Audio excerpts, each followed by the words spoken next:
All right.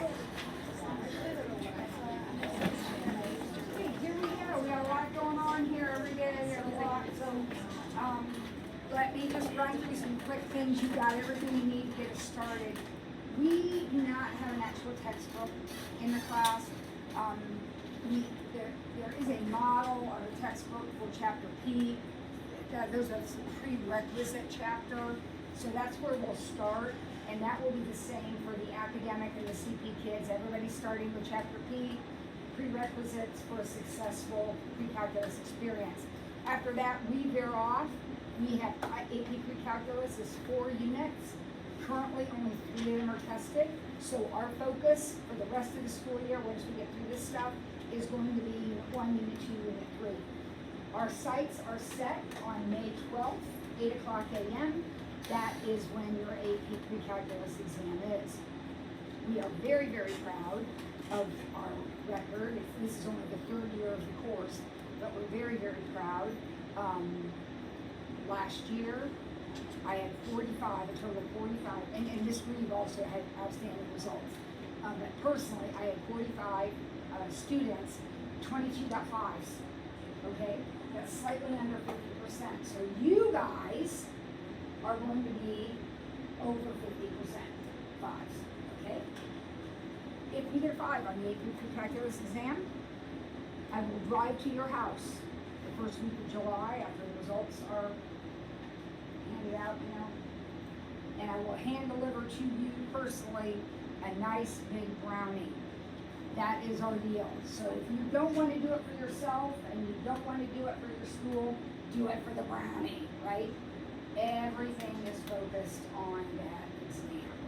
So there will be times when some of you will say, what is she doing? Why are we talking about this? Trust me. Okay, we're talking about stuff, emphasizing stuff that we know is going to be emphasized on the exam. You might not like it. It may be hard for you, but we have the power to do it because we are going to be good. When May gets here, we are going to be good at this. By the way, not only do we have 22 fives, everybody else got 4s except 6 weeks. Nobody did it pass. So very, very, very proud, but we worked very, very hard. And there were some tears along the way. Those of you that are used to everything coming pretty easy, and maybe getting suck it up, deal with it.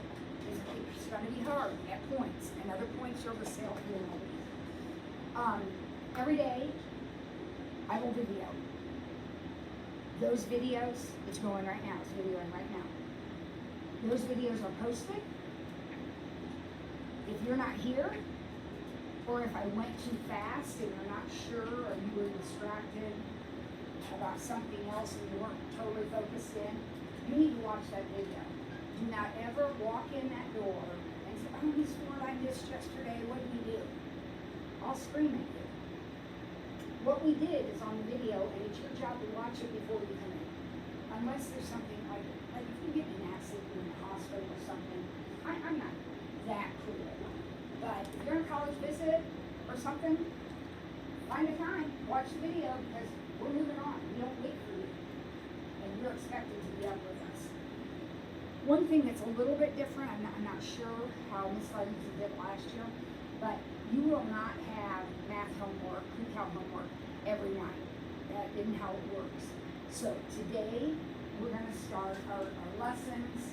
Our units are in sections. So like, this is P1, and another day P2, P3. When we finish the section, so when we get through the P1 notes, I will say to you, P1 is assigned. Do that homework. It will be due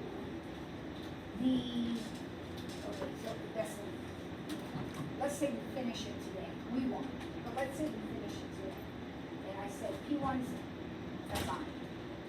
It will be due on Monday. If we finish it tomorrow, it's due on Tuesday.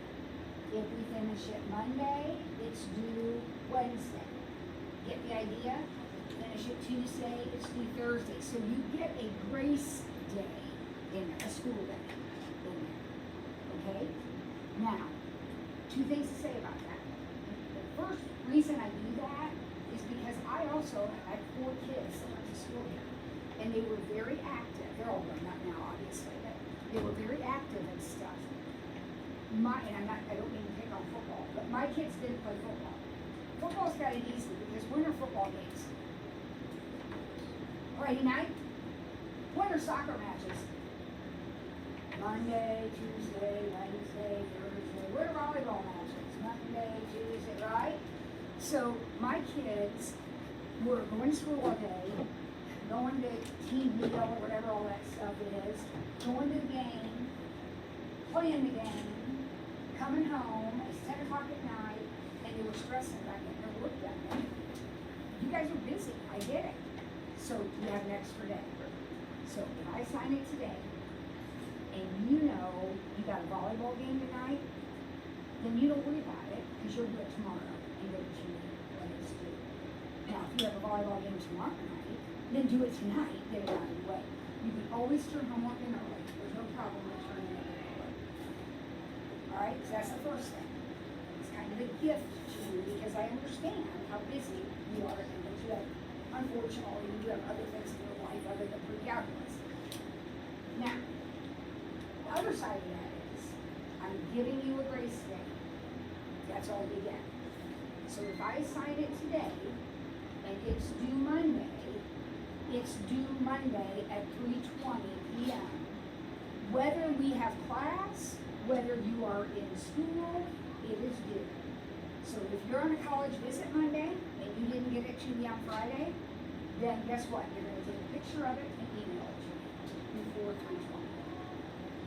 Well, Ms. Ford, if you don't even have class, how does that work? That door is always open. Well, today that was open because it's so hot in here. But that door is always open. You will simply come in quietly. I'll be up there blabbing. You'll come in quietly and you'll put it in that plate right there. That yellow plate right there. Okay? And then you'll just go back to where we came from. Now, you can do that between classes, you can do that during classes, you can do that during lunch, you can do it after school. Let's do it 3:20. So if you're bringing it after school, make sure you come straight here. Talk to your friend in the hallway. Bring it straight here. Just do it 3:20. You can bring it in at office hours. You can. I don't care. But I want your hard copy homework, unless you're absent that day. Then you need to. I will check your hard copy homework. I'll let you know. I'll grade it. But I don't care. Unless it's really, really bad. Like if you miss every problem, you don't care. But you're going to get full credit for it if you try everything and do your best. The answers are always right here, up here on this desk, are all the homework answers. You're always welcome to come in. Now don't do that during class, but you can come in and do that during office hours or after school. If you want to check over. How many times you can check that and see. But you got to try every problem. Okay? All right, any questions about that so far? I think everything else is pretty self-explanatory. They notified us that we had to put our AI policy in our syllabus after I already printed mine. So I didn't, online is correct, but there's this one little added line. We are a no AI class, all right? We don't photo math, we don't do that. We just don't. We do our own work in this class. So no ambiguity there. No AI of any kind. Okay? All right. Anybody have a question or you get started?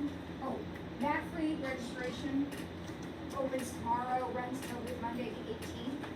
$4. We have really cool t-shirts this year. I have the forms. If you want to look at one before you order one, that would be great.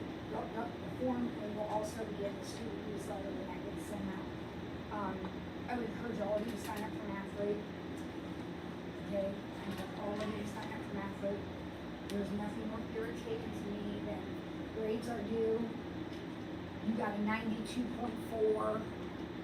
Oh, Mrs. Ford, what can I do to get going? What can I do? I look and see, oh, well, you didn't do math league, so guess what? You have 92.4. Because I'm not gonna do anything for you if you're not willing to help yourself. So math league is an opportunity to get extra credit. One of the only opportunities. So take advantage of that. You bring me your $4, you know you've done that before.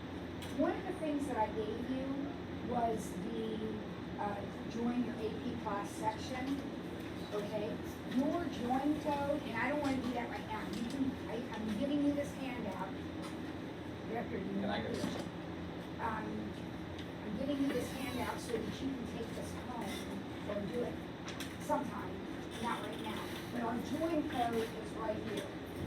Our join code, this is period 2-4, and it's ZDD XQZ. ZDD XQZ. Alright? So I'm 66 years old, I'm totally not techno. So if you have issues with this, you gotta find somebody else to help you. I have no idea how it works. I just know somewhere along there you put that code in and it registers you for this class. And then you have AP classroom access. Okay? Alright, so you got 2 things to do. Actually, 3 things to do for tomorrow. You gotta get your syllabus signed by you and a parent. Bring that to me tomorrow. That's your place to sign it. On the back, you'll see there's a place to sign. And bring that tomorrow. You're gonna be signed up for AP Classroom, or at least have tried to do it by tomorrow. So that if you have issues, I can help you find like Mr. Bondi or somebody to help you. And then you're gonna bring your $4, or maybe $19, because the shirt's $15. They're really cool. They say, do you like subtraction? Make a difference. They're great. So think about that. So those are your 3 things. Math league, join code, and syllabus sign. Right? You good with all that? All right, let's get our notes out. By the way, the homework packet, this is the entire unit P. So the first page, front and back, is P1. So when I assign P1, you will do front and back, and then rip it off and turn it in. And then you do P2, rip it off, and turn it in. That way I'm not handing out papers all the time. Okay, here we go.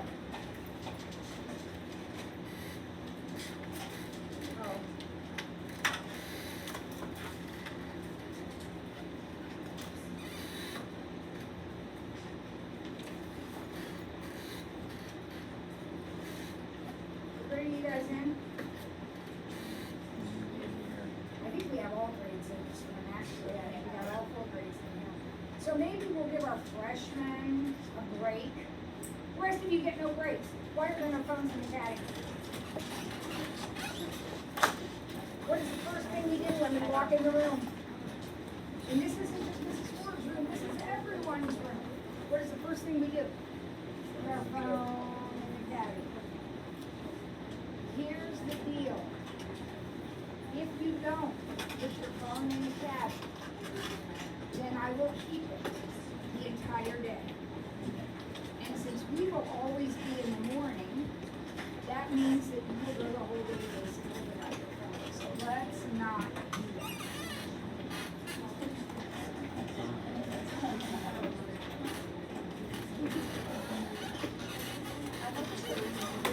All right, all phones in the caddy. So now I'm going to take 10 minutes real quick, make sure we're all here, and then go from there. All right, do I have Nasally? Yeah. Cole? Here. Leo? Here. Quinn? Here. Patrick? Here. Alberto? Here.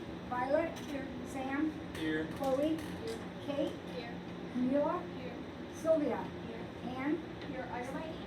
Okay, we'll talk about that in a second. Thank you for letting me know. Who's your dad? David.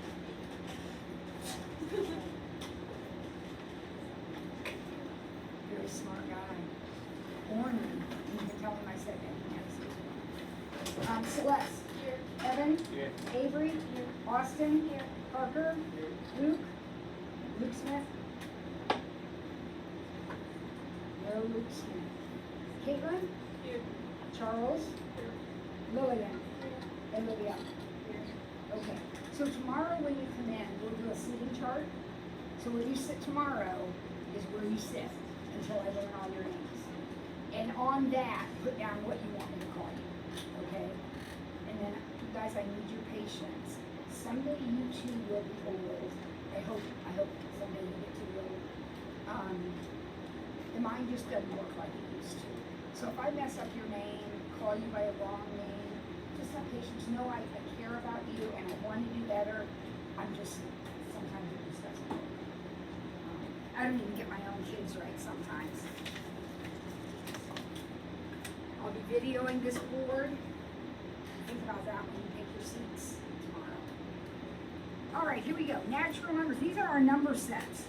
Anybody remember what natural numbers are? You gotta know the vocabulary. Violet? Integers from 1 to infinity.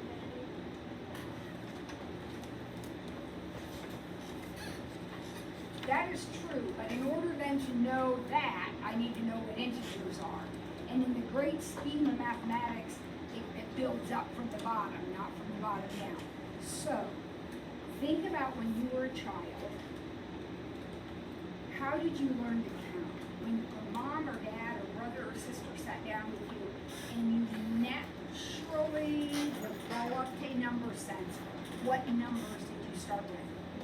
1, 2, 3. So natural numbers are actually defined as a roster set, 1, 2, 3. Now, what about the whole numbers? So think about your own development as a child. Okay, so you learned 1, 2, 3, 4, 5. Your mom was doing practice addition and subtraction with you, and what's 2 plus 3? What's 3 take away 2? And then all of a sudden she said, what's 3 take away 3? Now we need a new number, don't we? And that is how we get the whole numbers. The whole numbers are the natural numbers with 0. And I remember that because 0 has a hole in it. That's the only difference between those two sets. Then we get to the integers that Violet was talking about. What is the next stage of our development as a young child? Now we got the negatives. We got to talk about negatives. What happens if you have 2 and you try to take away 3? Right? Now we have a new concept. So your integers,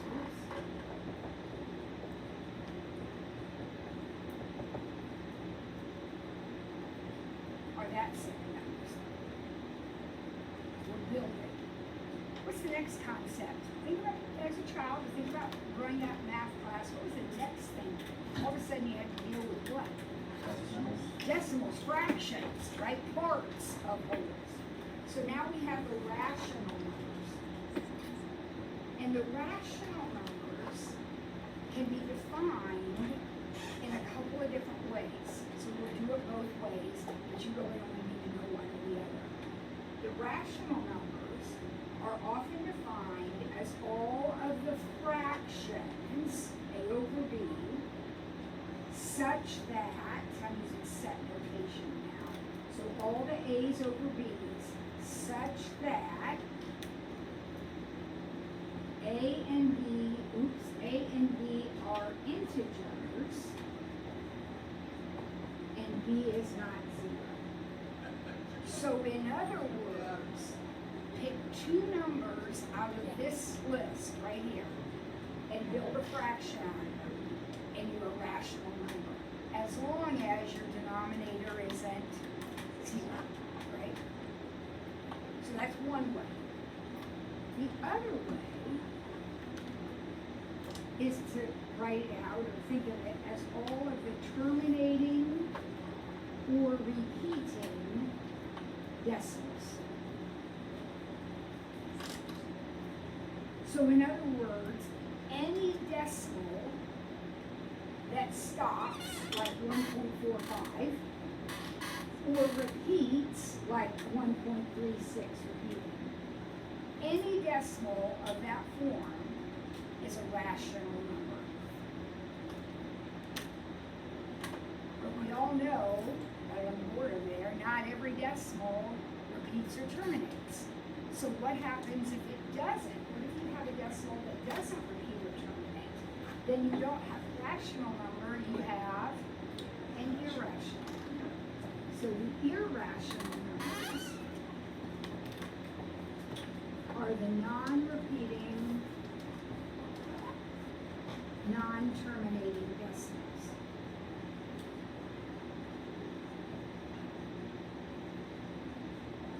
And of course, pi is the most famous example of that, but there are others. Can somebody give me another irrational? Okay? What? Exactly. E, the base of the natural logarithms. Pi, yeah. A what? Oh, yeah, yep. Oh, you guys, you use them all the time. See that right there? That's an irrational number. So any radical that doesn't, basically, that's not a perfect square, is going to be irrational. Square root of 20, square root of 13, square root of 92. They're all irrational numbers. So you use a lot of those in your experience. Okay, so what happens then is that we've got terminating and repeating decimals. We've got non-repeating, non-terminating decimals. What happens if we put all of those decimals together? We get the real numbers. So the set of real numbers is the set of rationals and in union with irrational. So put them all together. The rational and irrational numbers together. So basically, any decimal. Any decimal. If you can write it as a decimal, it's real. You know from last year that not all numbers are real. What else do we have besides real numbers? We have what are called the complex numbers, which are a combination of real numbers and pure imaginary numbers.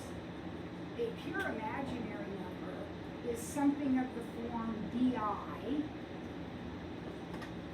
such that, or so that b is real and I is the square root of -1. So if it's a pure imaginary number, it's something like 6i or root 7i or -18/5 I. It's something I where b is real, any real number, so any kind of irrational or rational number, and I is the square root of -1. If we put the reals and the pure imaginaries together, we get the complex numbers.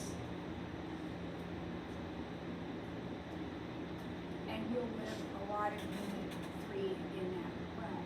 So the complex numbers are anything of the form a plus bi, where a and b are real, and I is the imaginary.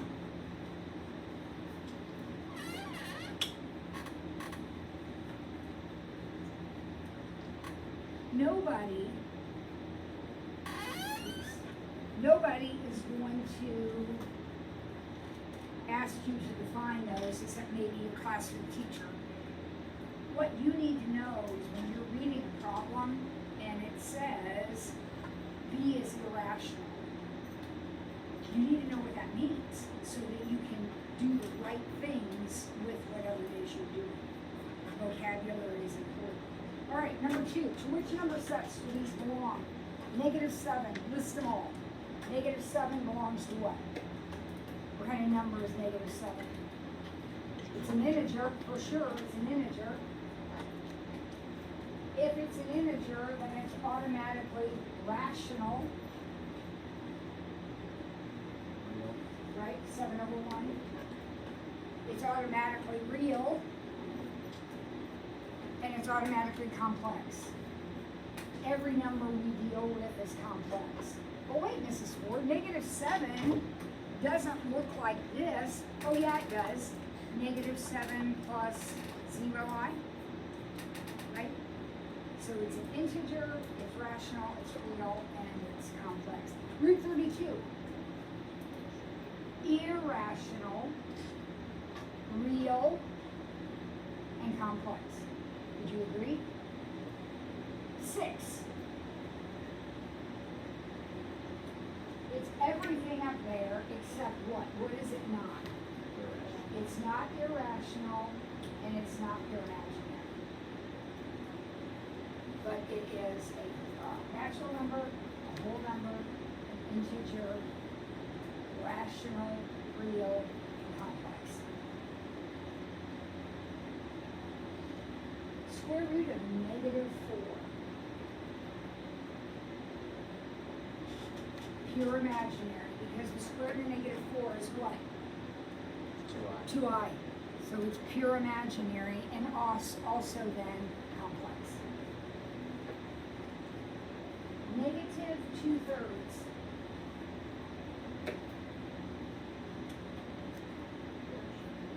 It is rational, for sure it's rational, and therefore it must be real, and therefore it must be complex. You good? Tell me about the commutative property. Again, these are prerequisites. These are things you already know. We're just jogging your memory. What does the commutative property say?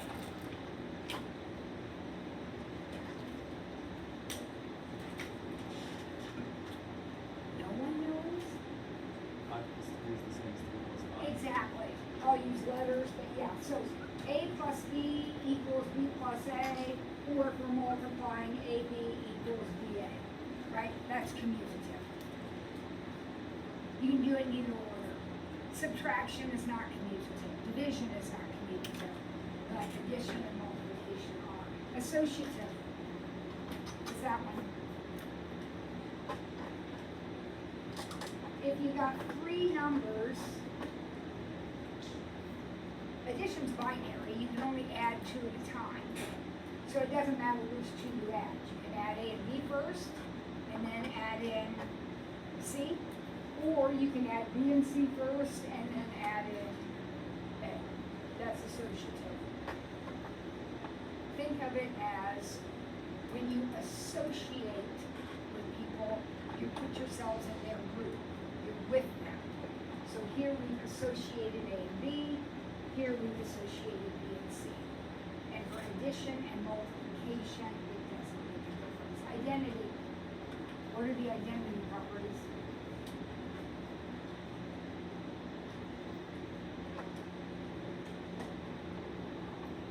For addition, A plus 0 is A, and for multiplication, A times 1 is A. Tell me you've seen that before. Don't just stare at me that way. How about the inverses? Inverses are a really big deal in mathematics. What do we mean by inverses in terms of operations, like addition? What do we mean by the additive inverse?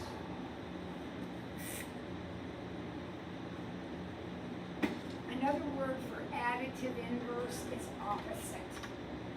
The additive inverse is the opposite.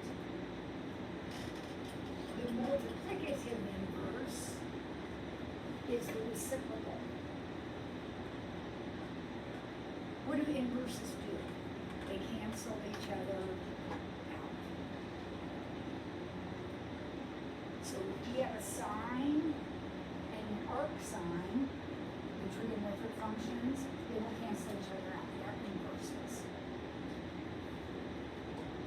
Distributive. Okay, you know this one. Come on now. You know this one. What's the distributive property? A times B plus C equals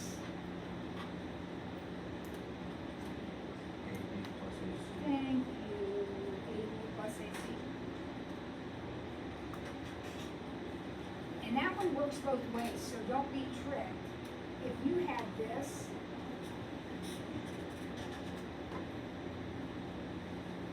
that is an example of the distributed property. Factoring is the distributed property, kind of in reverse. And the trichotomy, that one is kind of a formality. It makes perfectly good sense. Has anybody happened to heard of that before? It's really a formality. The trichotomy says that given A and B that are real numbers, either A equals B, A is less than B, or A is greater than B. So basically, the trichotomy is what allows us to have a number line and put things in order on the number line. Two numbers are always going to have one of these relationships. Doesn't that make sense? And there's three different possibilities, therefore it's called the trichotomy. All right, identify the property shown. Here we go. Let's get through this real quick. A, additive identity. Make sure you include not just the property, but also the operation. So additive identity. Good. How about B?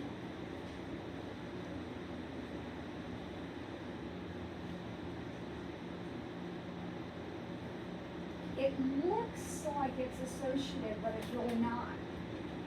It's really commutative. Because what changed? Not the grouping. Aren't the same two things in the group? So we didn't regroup. We changed the order. So it's commutative of addition. And you can just say COMM add if you want. I mean, you can read it. Okay, C, what's happening there?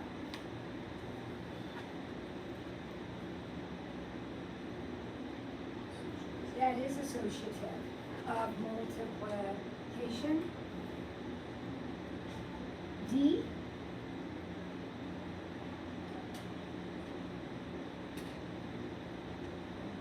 and the inverse. So inverse of addition or additive inverse. E, multiplicative inverse. That's a mouthful. It's the inverse for multiplication. So mult, INV. Multiplicative inverse. How about F?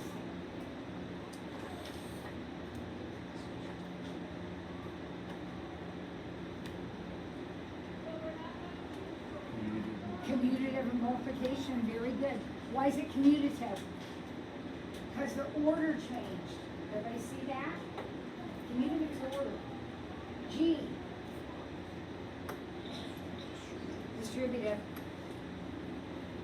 H.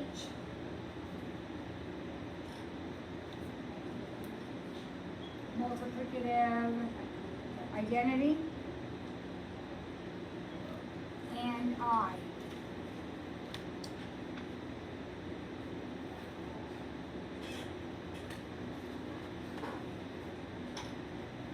Multiplicative inverse. Okay, change the fractions into decimals and the decimals into fractions if possible. I think I'm going to stop here because our time is up and I want to make sure everybody is clear about what you need to do for tomorrow, right? Syllabus sign, at least attempted to get into, oh shoot, did I have enough paper for everybody?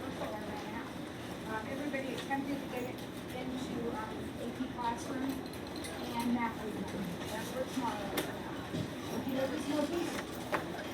All right, have a great day.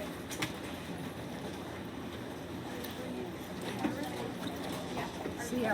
Oh, Charlie. Yes. I know you take this home to your dad. Okay.